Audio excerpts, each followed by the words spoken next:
উত্তপ্ত উপমহাদেশ। পেহেলগাম হামলা, ভারত পাকিস্তান সম্পর্ক তলানিতে।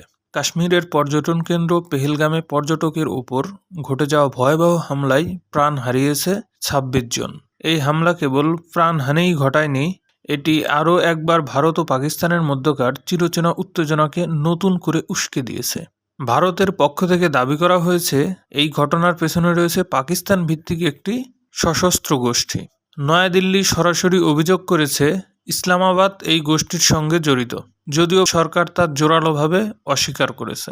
ভারতের পক্ষ থেকে বলা হয়েছে, এই হামলা কেবল আমাদের নিরীহ নাগরিকদের ওপর নয়, এটি আমাদের সার্বভৌমত্বের উপর আঘাত, উপযুক্ত জবাব আসবেই। পাকিস্তানের প্রতিরক্ষামন্ত্রী খাজা মোহাম্মদ আসিফের বক্তব্যে তিনি বলেন, ভারতের যে কোনো সামরিক অনুপ্রবেশকে আমরা যুদ্ধ হিসেবে বিবেচনা করব। পরিস্থিতি বিপজ্জনক মাত্রায় পৌঁছেছে। ভারতীয় সেনাবাহিনীরা সীমান্তে সেনা সমাবেশ, যুদ্ধ বিমানের টহল এবং জাতীয় নিরাপত্তা পর্যায়ে আলোচনার ঘনঘটা সবই ইঙ্গিত দিচ্ছে পরিস্থিতি দ্রুত অবনতির দিকে যাচ্ছে। ভারত ও পাকিস্তান দুটি পারমাণবিক শক্তিধর রাষ্ট্রের মধ্যে যে কোনো সংঘাত শুধু উপমহাদেশ নয়, গোটা বিশ্বের জন্যই হুমকি স্বরূপ। বাজারে এরই মধ্যে বিরূপ প্রতিক্রিয়া লক্ষ্য করা যাচ্ছে। দক্ষিণ এশিয়ার এই অর্থনৈতিক অঞ্চল, যা বিশ্বের দ্রুততম বর্ধনশীল অর্থনীতির একটি, এখন রাজনৈতিক অস্থিতিশীলতায় কাঁপছে।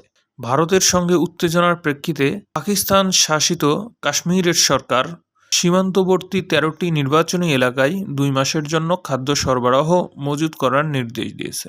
এছাড়া খাদ্য, ঔষধ এবং অন্যান্য প্রয়োজনীয় সামগ্রী সরবরাহ নিশ্চিত করতে ১০০ কোটি রুপির জরুরি তহবিল গঠন করা হয়েছে।